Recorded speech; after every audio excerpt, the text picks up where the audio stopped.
Hey everybody, today's Toastie tip is probably going to go a little long. I will try to keep it brief and it's going to be a little pointed. I want it to actually be more inspiring and not a lecture, but we'll see what kind of balance I can keep with this. For those of you who do not know, I am the VP of Education this year, and I'm sure many of you have absolutely no idea what that is. So I'm going to define my role, and after that, I would like to give you three tips to make Toastmasters work for you. I am one of them. VPE is Vice President of Education. Essentially, I am responsible for helping you get through your education program that is Pathways. I'm also here to help you choose speech topics if you need it. I'm here to answer questions about roles. Anything that you have a question on about Toastmasters, I am here to help you. You do have a mentor. That is the person who helps to get you started. VPE is to keep you going through the program, through your year, through your second year, and so on until you've achieved the goals that you signed up for. And if you lose track of those goals, I'm here to help get you back on track.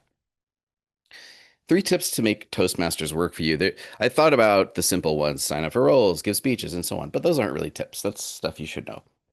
The first tip is to plan ahead. And what do I mean by that? Planning ahead is very important for Toastmasters. It's very important in life. It's how we schedule travel. It's how we make dinner plans with friends. If you don't plan ahead, you're probably not going to make your meetings. You're probably not going to hang out with anyone. You're really not going to see much. You're not going to get a lot done. It's really important for Toastmasters as well. I want to show you something really quickly here. This is our calendar.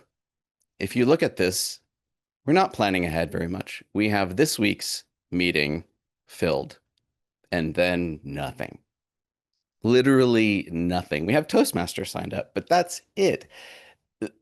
There are so many things about this, and I'm not scolding anyone, and I'm certainly not jumping on our backs. Maybe on my back, because I should get on this. But we should look at Toastmasters as part of our daily, weekly, monthly life. When I started in 2016, I was made very clear about 2 points.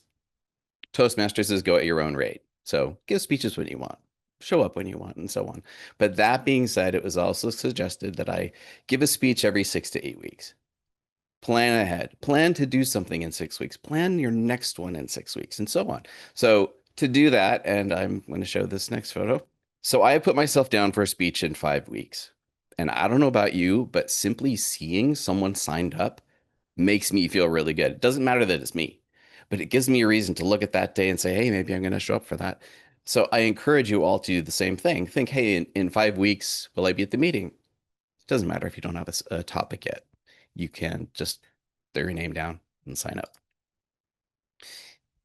So that is planning ahead. Planning ahead is essentially vowing to participate. And once you see that other people are doing it, you start to want to do it too. Participation begets participation. And the more it fills up, the more you start to feel like I better get my name in there or there's not going to be any room for me. Same thing goes for roles.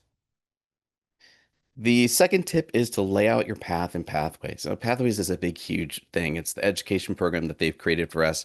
It gives you certain projects you're supposed to do, certain speeches you're supposed to give. And if you go to the website, it's actually a big old mess. It's really difficult to make sense of. It's convoluted, it's confusing. So what I suggest is maybe just create a text document, write it down, go to your very first path and just list all of the projects. And then you can take that list, go to the sign up sheet and decide which one you want to do each 5 to 6 weeks. And you can put it down.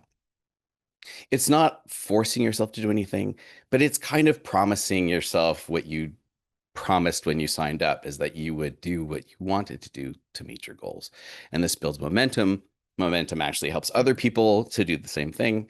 And before you know it, the calendar is full and you're looking ahead at 2 or 3 weeks to give a speech. And quite frankly, that's a lot of time. My third tip is to take advantage of me. And I don't mean that in the way you might think. What I mean is I am here to answer your questions and I am here to help you with anything, some weird question you might have about Toastmasters or a role that week. If you need help in anything, just let me know. That's why I'm here. Like I said, your mentor is here to get you started. I'm here to help you achieve your long-term goals. So going back over that, plan ahead, make this calendar kind of part of your own calendar. The hard part's been done. The meetings are all scheduled. Lay out your pathways list and talk to me.